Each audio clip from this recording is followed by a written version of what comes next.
sitting here. Oh, I'm here. Okay. You're there. I'm here. You're more central there. People want to see you.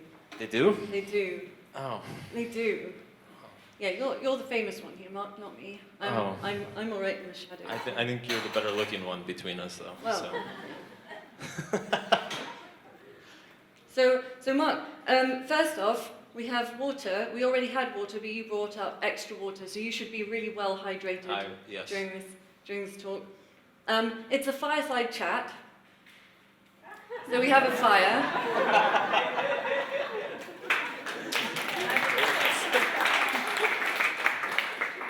And we also, I have 2 other glasses here, which we thought we might use for something. Did you bring scotch? Other than water. Tell me you brought scotch. Well, now that you mention it. Oh my God. We like to do things properly here, you know? How did you know? It's Switzerland. I'm kind of freaked out that you guys know my favorite drink. Mark, maybe we can just start off with you kind of giving a little bit of background of how you got into this and how you became the Mark Manson that we now know and love. Sure. So back in 2005. Oh yes. What time is it? It's 11. You can drink at 11, Mark, right? You're can drink basically at on holiday. Oh, Yes. cheers. Cheers. Cheers. Oh yeah. Okay. So I had always been interested in personal development, and then in 2005 I got involved in a local group in Boston, which is where I'm from, and I'm kind of like a forum geek, so I would post. People would post these like short questions, and I would write like 7-page answers that would, be really annoying and obnoxious and reference all these books and stuff. But eventually, I developed a little bit of a reputation, and people started coming to me for advice. So I started a blog in 2007, started coaching around the same time.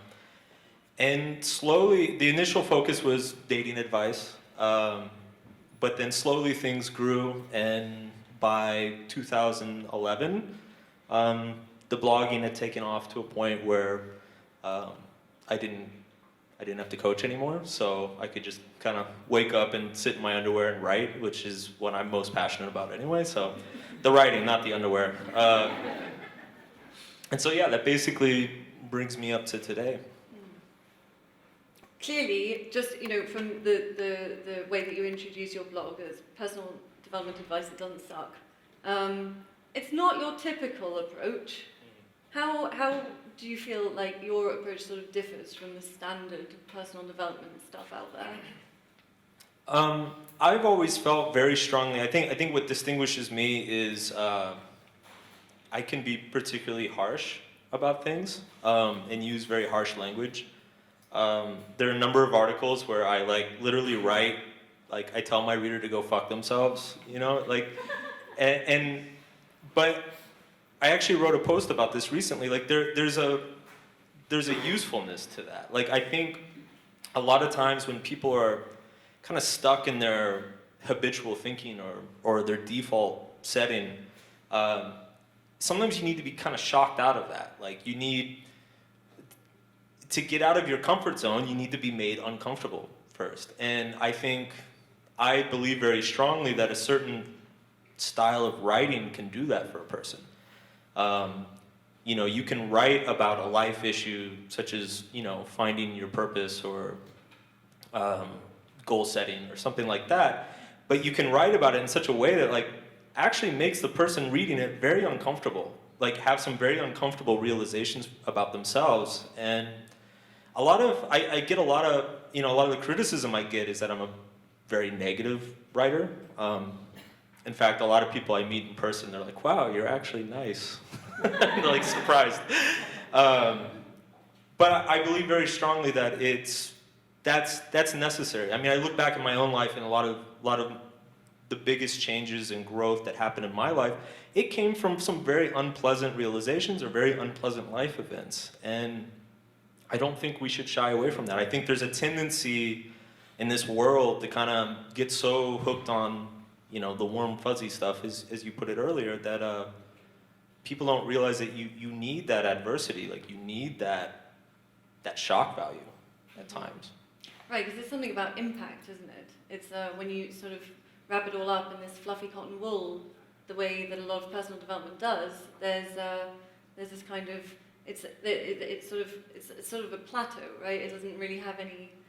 There's no peak.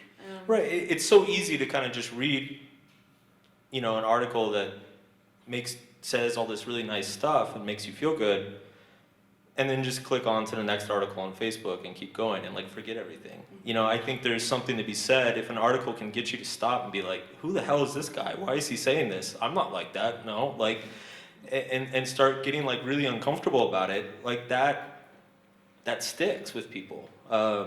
I think it creates more of an emotional impact, which I think is why my stuff goes viral so often. It's not just that it's good advice.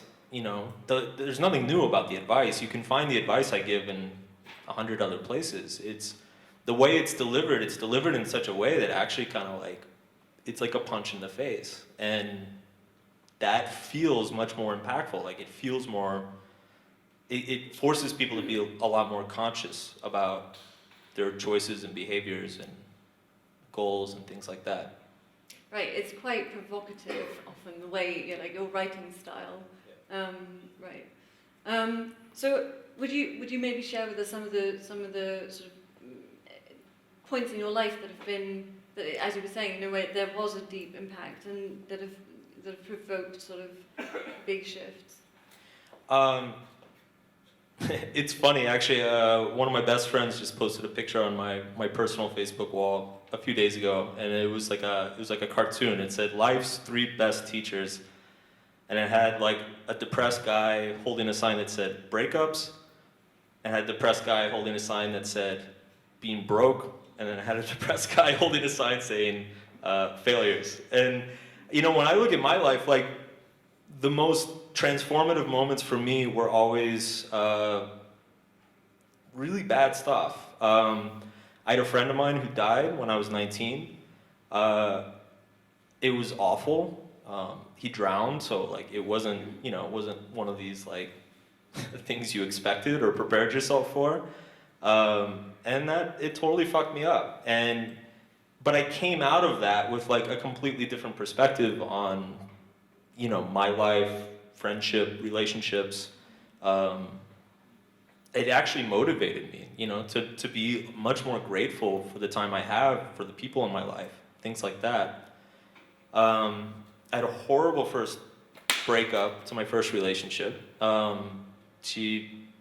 We were young and stupid, both of us, but she ended up cheating on me and leaving me for another guy, and, you know, that wrecked my whole internal world, but it set me on a path that eventually kind of forced me to come to terms with a lot of the shortcomings of myself. You know, I kind of like, it took me a few years, but I eventually hit this point where like, wait a second, if I was a great guy and had a great relationship, like no person cheats and leaves their partner when they're in a great relationship. So obviously I was doing something wrong too. Like obviously I was screwing up. And at least for me in my own life, like I need those kind of awful moments to wake me up a little bit. Like those propel me much further than anything else. And so I've always, you know, I guess the basis of the whole philosophy behind my site is don't shy away from the bad stuff. Like we need the bad stuff.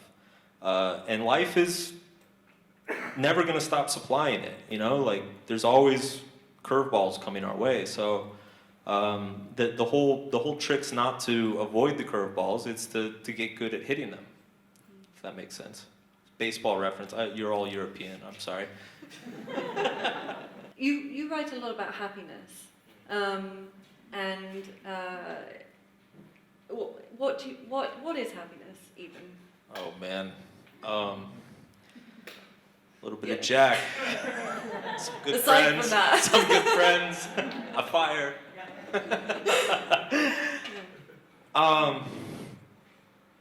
I believe I define happiness, or the conclusion I come to on my site, is that happiness is kind of a side effect of living a life that you believe is meaningful, or living a life that feels purposeful. Because one of the interesting things about happiness is that it doesn't, and I think this gets confused a lot, is that like the difference between pleasure and happiness. Like people assume that being happy must mean that you feel good all the time, but actually, there are, doctors volunteering in Ethiopia and stuff who are probably incredibly happy with what they're doing, and it's because even though they're living in hardship and all this awful stuff's going on, and it primarily comes from that sense of meaning and sense of purpose, that they're fulfilling some sort of vision that they have for themselves. So purpose is, seeing as you bring that up, purpose is such a loaded word, right? Like, who here has been on some kind of purpose quest ever in their life? Like, wondering what their purpose is. Why am I here? What am I doing? Yeah. So, yeah, what's your take on purpose, Mark? It's always a work in progress. I think the biggest way people go wrong with purpose, and I think honestly, I think this is kind of a side effect of modern culture, like mass media and all the movies and internet and everything. It's like we see people like Steve Jobs or Mark Zuckerberg or whoever, and it's like, oh well, they had their purpose and that's why they're successful. Like I think we're overexposed to an extreme minority of examples that are not representative of what the average human experience is. And the average human experience is that you don't know, and you spend a lot of parts of your life not knowing, and you basically keep making your best guess. And sometimes you'll find a purpose, sometimes it'll stick with you for a few years, maybe a few decades, maybe your whole life. But it's extremely common, both that searching, but also losing and finding another, I think. And I think the big mistake that most people make is that they assume that there's kind of this like cosmic predetermined purpose that is out there. It's like searching for something in a haystack. Like you're supposed to like start digging underground and finding your purpose, and then once you find it, it's done. Like you never have to worry about it again. Where it's very much more like it's an ongoing journey, Mm-hmm. Mm-hmm. And so, what's the relationship between purpose and passion? I think passion is the result of living your purpose. I think this is another area where kind of cause and effect gets mixed up. People think like, oh, I'll feel passionate and then that's how I'll know I found my purpose, where, I think it kind of goes the other way around. In general, I think people, we lose sight of very often that emotions are feedback mechanisms. Like, emotions are not the point itself. Like, if you're living every day saying, like, I just want to feel good all the time, you might as well, like, start a heroin habit, because that's going to make you feel good quite a bit. But, like, that's not what we're after. Like, if it's just feeling good is the whole point, like, it doesn't really make much sense. Like, emotions, I try to view emotions as kind of like indicators, like signs on a road saying like, oh, no, you should go this way. It's like if I start working on a project and a month into it, I wake up every day and I'm like, I hate this shit. This sucks. I don't want to do this today. Like, that's an indicator to me of like, you should probably change something. And if I wake up every day for a month and I'm like, oh, this is great. Like, I feel good about this. I like this. That's an indication that I should keep doing it. But like, that feeling in and of itself is not meaningful. The meaning is in the work. The meaning is in doing. The meaning is getting off your ass and trying something. The emotions just come and go, like the wind. Like the wind. Yeah, like breaking wind. So what happens? This. If you get up, maybe you get up every day for a month, and you're loving your thing, and you're like, oh my god, I found my thing, brilliant. And then one day you wake up and it's not fun anymore. Shit happens. So because you've used this fantastic, or you have fantastic usage of the term shit sandwich. Oh yeah. Which I love, and I think that had a big impact on me. And explain that one to us. Okay, so the shit sandwich came from an article. I had an article called seven Weird Questions to Find Your Life Purpose, and the first question is, what is your favorite flavor of shit sandwich?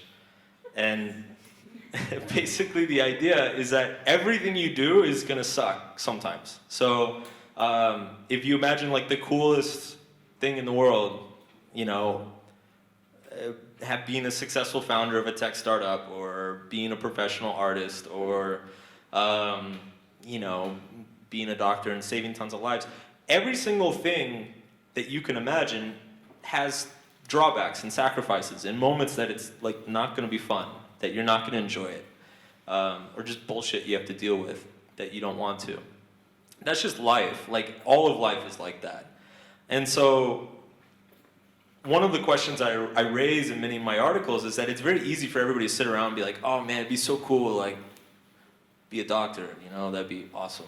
Like it's very easy to say that, but like it's not, nobody sits down and says like, oh, well, what I actually enjoy, like going to school for 8 years, what I actually enjoy, like dealing with people suffering and like watching patients die, like nobody thinks about the bad parts, and nobody asks themselves, like, can I enjoy the bad parts?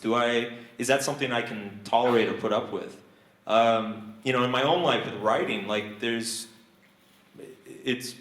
I love like 80% of my job, but there's 20% of it that just sucks. But I happen to be kind of good at that 20% that sucks, and I don't really mind it as much as a lot of other people, you know? And so that's probably a big reason why I ended up being a writer. So I guess the real question people should look at is like, what struggle are you okay taking on? Like what problems do you enjoy having? What pain do you enjoy having? Because you have to pick something.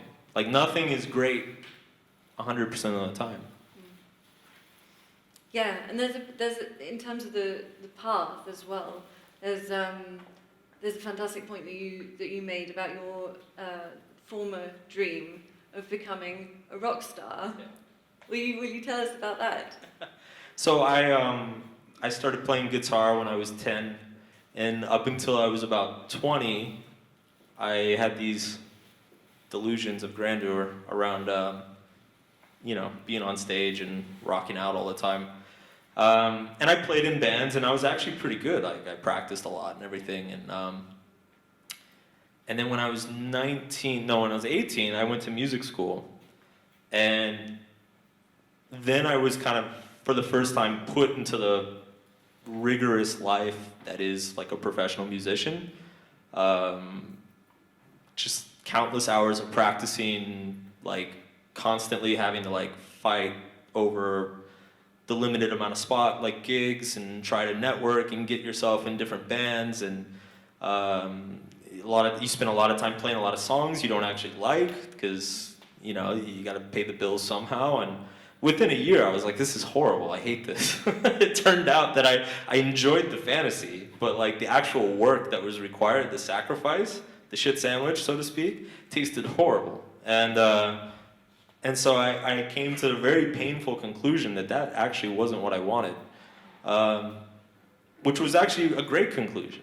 I think a lot of people too, like they get kind of scared that,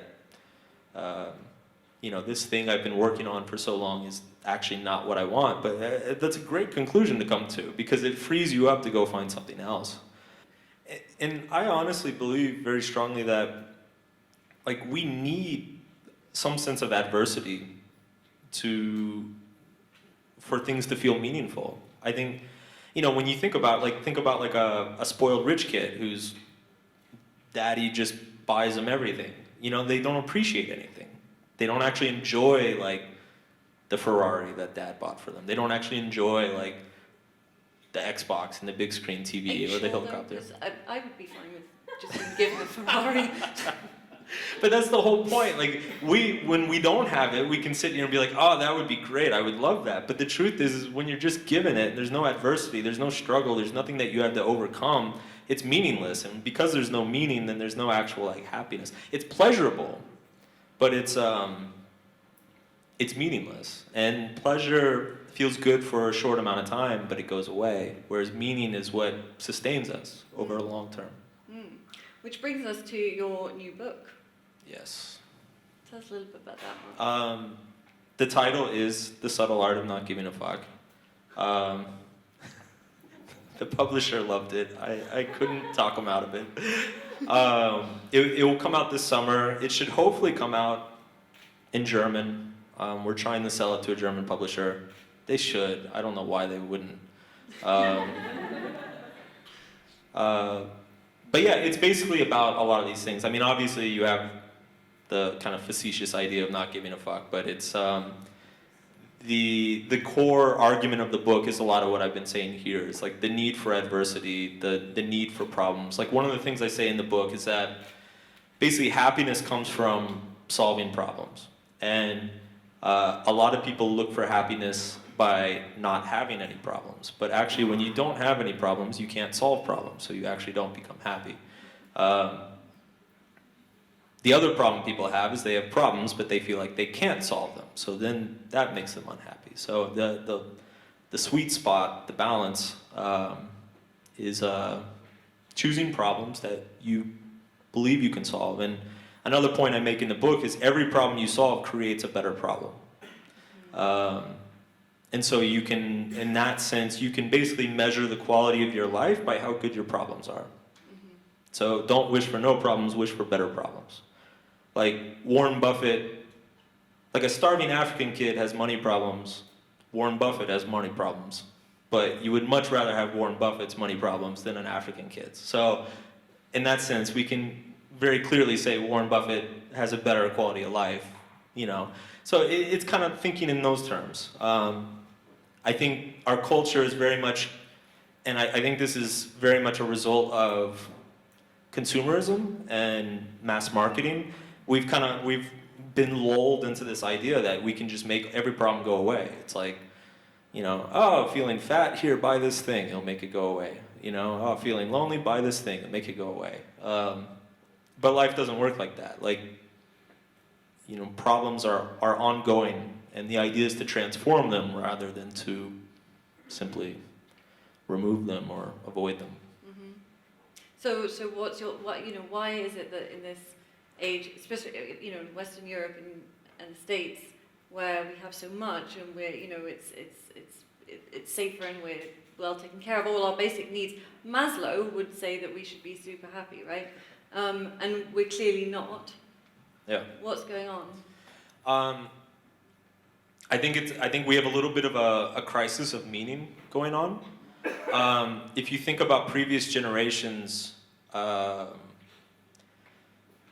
you know, like our grandparents or our great-grandparents, you know, they would slog, you know, all these stories like, when I was your age, I used to walk to school in the snow barefoot and blah, blah, blah. And we all kind of roll our eyes and like, that's nice, Grandpa.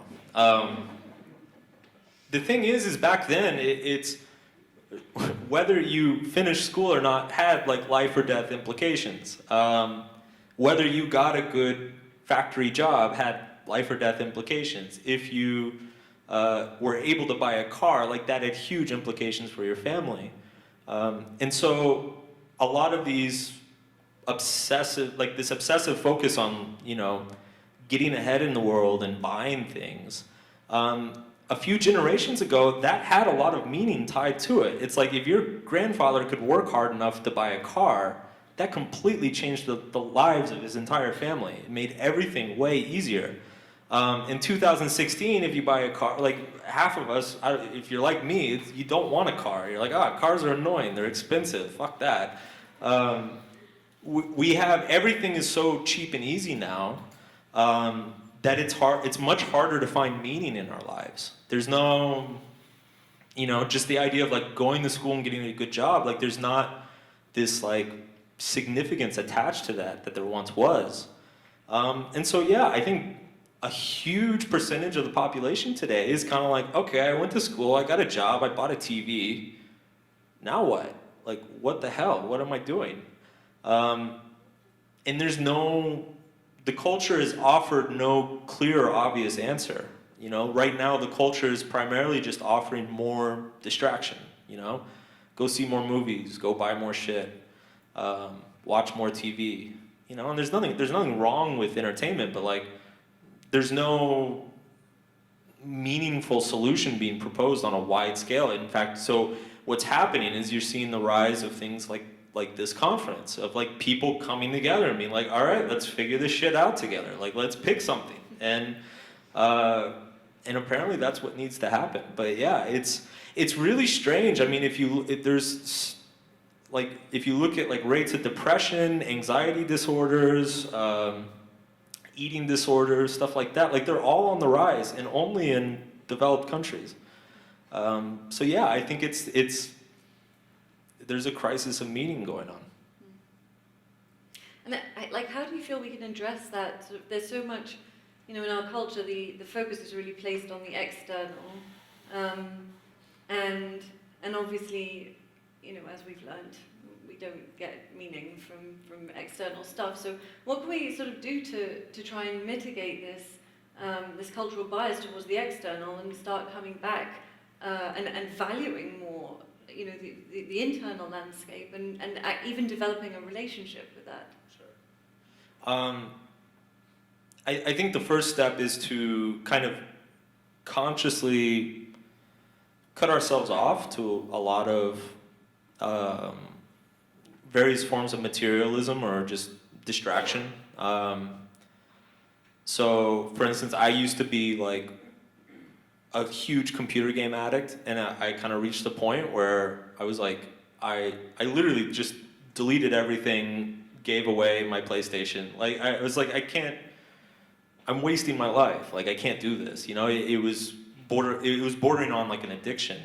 I think there has to be a conscious choice to kind of let go of materialism. I think that's a huge first step. So basically, I guess the first step is to cut yourself off from all these external forms of validation or things that are like these shallow forms of pleasure that kind of like distract you from the great question of your meaning and your purpose. And then the second step, I suppose, and a lot of people have a lot of trouble with this, is start making decisions based on yourself, not based on others. And that sounds very simple, but when you put it into practice, a lot of people have a lot of trouble doing that. You know, finding something that, like, investing your time and attention in something for no other reason than you find it interesting. And I think it's a very subtle and it's a very personal thing. It's very hard, and I've tried before to communicate on my blog, but it's a very hard thing to describe, just because for every individual person it's going to be so different. And it's without knowing the person, you can't really understand where their intentions are coming from. Are they trying to prove something, or are they actually genuinely just authentically excited to be exploring this new subject or this new thing that they're learning or whatever. One of the heuristics that I write about, that I suggest to people is basically,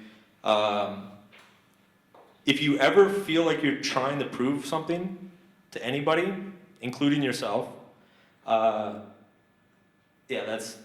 do that. Like, you stop trying to prove anything to anybody, including yourself. You don't have to prove anything. I think if you can kind of like exist with that and get to that point, like that's where like a really healthy way of living begins. Where's the line between I'm trying to prove something to myself and I want to, you know, I want to do this, and it feels like you want to do it, but yeah, like maybe you're actually trying to prove, you know? Yeah. Well, and that's the thing. It's hard to understand. So like I could have, when I look at like my 21-year-old self, and I threw out all my video games, you know, it would be very easy for my 21-year-old self to be like, well, my passion is video games. things. So maybe I should keep doing it. And it's, you know, so that's why it's such an individual thing. Like you have to get into each person's kind of habits and tics and interests and whatnot, because yeah, it's so easy to find, you know, what may be completely true for me would be completely different for you, and what's true for you would be completely different for him, and et cetera, et cetera. Okay, you just said you don't have to prove something to yourself, and just thought about when you chase your goals, you always try to prove something to yourself. So if you don't chase your goals, you kind of hold yourself back, aren't you? Yeah, I'm not a huge fan of goals, and this is a big reason why.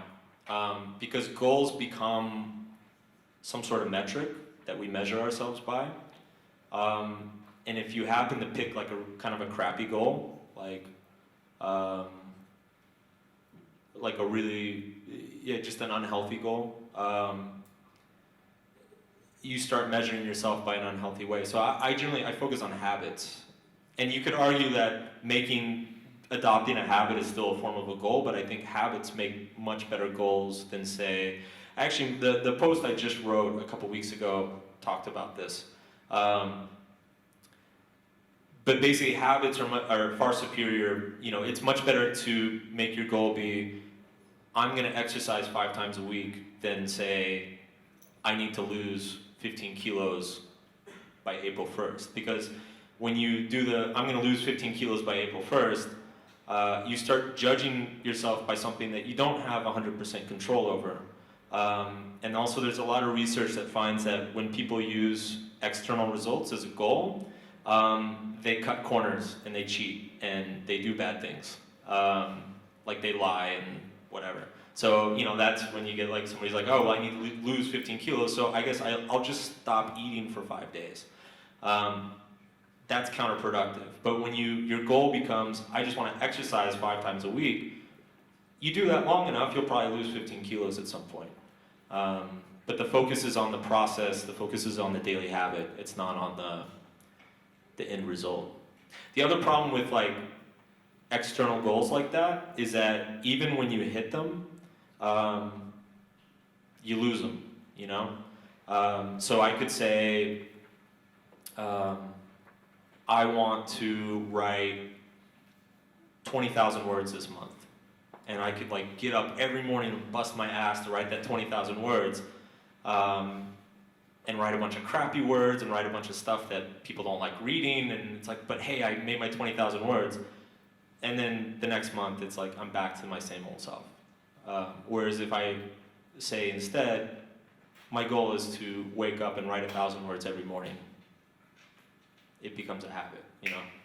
It starts building on itself. Okay, so it's by building habits, you just trust in life that this will help you to unlock your full potential. Right, so the external results are a side effect. Like, they happen naturally. So yeah, basically, it's the focus is on the internal process rather than achieving like this external result, this external result, this external result. Because if you nail the process, the external results will happen one day anyway. Okay, Yeah. thanks. Yeah, sure. Like as we start sort of talking about goals and habits and stuff, something that most people struggle with at some point is procrastination, right? So yeah, and it's also one of those things where it's really, really sneaky. Like you can find all kinds of clever disguises that look like really valid reasons for us not doing what we're meant to be doing. Like, have you got any tips or ideas on how to deal with that? Yeah, it's funny, I was talking to, I don't know where he is. There he is, Charlie. He said something really cool this morning, which is totally true. We were talking about meditation and like developing a habit of meditation. And it's actually something I used to do. Like I used to have a good meditation habit, now I don't. And one of my goals this year is to develop a meditation habit again. And he was telling me, he said, yeah, it's so hard. We were basically talking about how the hardest part about it is actually just starting. Like once you're actually sitting, it doesn't matter if you go for 1 minute or 10 minutes or whatever. And he was telling me, he's like, yeah, I trick myself. I tell myself I'm just gonna do 30 seconds, and then he said by the time the 30 seconds is up, I go for like 5 minutes. And that is absolutely true for almost everything. I call it, on my site, I have an article called the do something principle. And basically, what I say in that is that motivation is a result of action. Like, most people think this is how it goes. I become inspired, and then that inspiration causes me to be motivated, and then that motivation will cause me to do action, like get up and go do something. And so everybody kind of sits on their couch waiting to be inspired, and obviously the inspiration never comes. What I point out in that article is that action, it's actually backwards. Like, action creates inspiration. It's the act of doing something that actually inspires you and motivates you to do a little bit more. And so, if you're procrastinating, studying, like one thing I used to do in school, it actually like got me through school, was I discovered that if I just made myself go to the library, I would magically study for like 4 hours. Because I had walked all the way to the fucking library, and it was such a pain in the ass to walk back, that I was like, well, I might as well sit down and study. And so all through school, I would kind of tell myself, like, all right, well, I need to study, but I'll just go to the library, and then no expectations, and maybe I'll study for 5 minutes, maybe I'll study for 5 hours, no expectations. But then once you're there, you're like, well, hell, I'm already here, I might as well start working. And then once you work a little bit, that creates motivation. You're like, well, I had studied for this class, I might as well study for this class too. And next thing you know, you've studied for all of your classes. So what I tell people is find like the smallest possible chunk of action that you can do as soon as possible. And just do that. And then that will kind of create a snowball. So, fear, is something tricky as well. You had a quote about this somewhere saying that if something scares you, you should probably do it. Yes, in many cases, yes. Because fear is usually proportional to how important we believe something is. And I think this is another thing that kind of traps the people looking for purpose, is that, ultimately the whole issue with purpose, or finding your purpose, is essentially what you're trying to do is find something that feels important. You're trying to find something that feels meaningful, like that it's more valuable than, say, other things in your life. And the problem is that the more meaningful something is, the more we care about it. And the more we care about it, the more we're afraid to lose it, or we're afraid to screw it up, or we're afraid to embarrass ourselves. And so the fear is often proportional to how important a particular change or action or behavior is. And so that's where that statement comes from. But I also think, and I say this in a lot of places too, that fear is, you can learn to use fear as a motivator. Like, fear exists for a good reason. We evolved fear to save our asses. Like, it's an incredible, when used in the right situation, it can be an incredible motivator. And so I think, getting back to habits, I think a lot of people develop a habit of, if they're afraid of something, they just distract themselves. They get back on Facebook, they watch another TV show. When you start eliminating those external stimuli, suddenly you're left with the fear. And you can actually, once you kind of learn to, you can start using that fear to propel you forward. The fear part leads me into vulnerability. I know that you've written about power and vulnerability, and more maybe in the context of dating. But I find it such an interesting paradox. So, like, how do you feel like power and vulnerability? Well, what's your take on that in the context of sort of developing a business of your own, and a lifestyle that really is your own? I think vulnerability in the context of, say, business or just life pursuits, it's essentially the willingness to fail, kind of the willingness to embarrass yourself. And again, I think this kind of comes back to adopting a little bit more of a process-oriented mindset.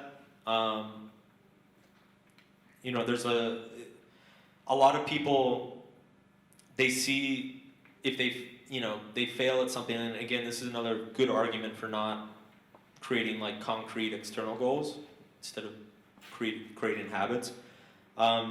A lot of people take the view that like, oh, if I want to create this business and they create it and say nobody buys something, well, that means they're a failure and they're a loser and they're obviously not an entrepreneur and they should go back to serving burgers or whatever.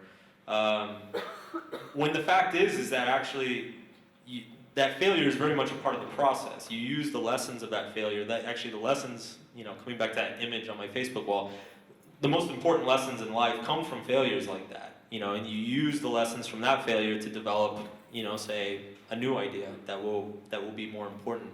But yeah, a lot of people can't get to that point. They see it very much, if they endeavor to do something, they see it very much as a reflect on their own value as a person, which again comes back to, you don't try to prove anything to anybody or yourself. It's all just a process that we're constantly working on. Does that make sense? Chill out. Does that make sense, or am I drunk? Absolutely. that made a lot of sense. So you mentioned a few times that we should not focus on external goals and like feel complete from within. But what are actually the methods of achieving that, of not searching outside of ourselves for our happiness? Well, I think, so here's an important distinction I would make. I think there's a lot of advice out there and a lot of people out there who say like, you should only get, your validation or your happiness from within. I think biologically that doesn't really make sense. Like as humans, we're wired to look for approval from others, look for indicators of success, that we're worthy, things like that. For me, it's a question of prioritization, and I think most people, like people's kind of default setting, especially in our culture today, is to prioritize winning that approval and those signals of success externally first, and then they kind of never get around to, like, nobody ever teaches you in school how to approve of yourself, or how to pursue your own interests, or how to care about your own dreams or desires. Everything in school is very much external approval. It's designed around that. So we grow up very conditioned to prioritize that above everything else. Find a good job, make a bunch of money, buy a nice car, say and do things that people will like. And we never learn how to take the time for ourselves. So I don't think we need to get rid of external approval. Like, I care if my friends think I'm an asshole. Like, if all my friends think I'm an asshole, that means I'm doing something wrong. Like, I should care about that. And it should make me unhappy if they don't like me. But what the difference is my priorities are with my own values first, my own ethics, and my own purpose. And so it's actually something I talked about in my first book, this kind of balance between internal and external. I think people who only care about themselves, you kind of turn into a raging narcissist. People who only care about externals, you kind of become this like sheep who just follows everything. The key is to have both, and to care about both, and then to be able to, in any given situation, prioritize whatever needs prioritization. Does that make sense? Yeah. Cool. Hi. It sounds like you're making a big difference. I mean, I hope so. You're making a big difference between someone who only cares about themselves, which is really egocentric, and sticking to your own meaning and your own purpose. That's very different. I mean, it sounds like Sure. It's also easier to change friends than to change purpose and meaning. I mean, yeah, and this is what I mean by prioritization, right? So,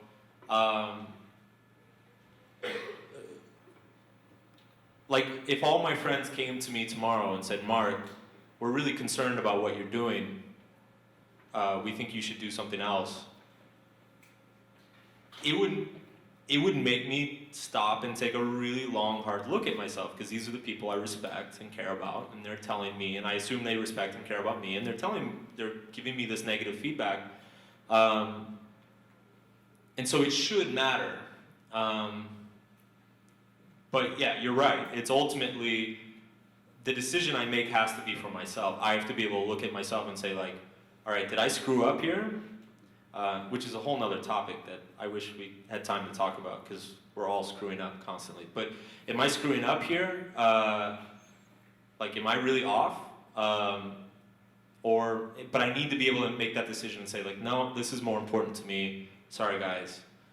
You know, live with it. And I think finding that balance is something people easily veer off way too far to one side or the other. You know. Well, that's what would make it so important also, is to surround yourself with like-minded people, as opposed to trying to please people who have a totally different set of values. Sure. Or people who are aligned with your values, or understand them at least, you know. I totally.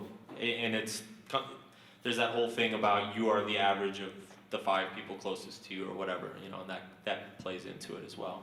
Even though you cannot give another talk about it, can you say more about what you just said, about how we constantly screw up all the time? How we're always wrong about everything? Yeah.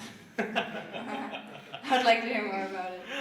I have an article on my site. It's titled, Why I'm Wrong About Everything and So Are You. Basically, I mean, the idea, this comes from just old Stoicism, is that we all have imperfect knowledge. Like, we are, as humans, biologically, psychologically, everything, we are very imperfect. We are designed not to be accurate about our thoughts and our feelings.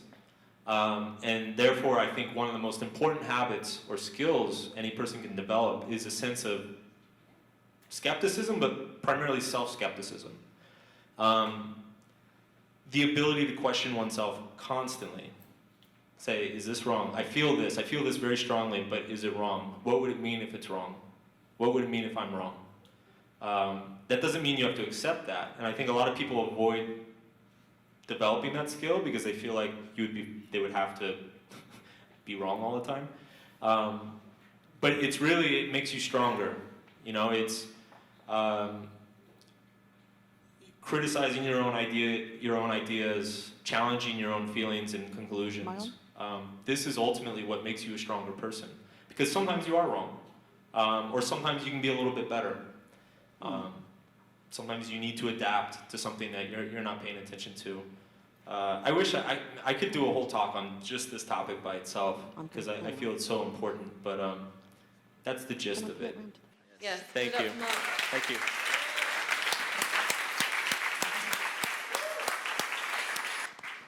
Just for those of you who aren't familiar with me, my quick plug is my website is markmanson.net. Just go check it out. It's a gold mine. Yeah, a lot of articles Go there. there.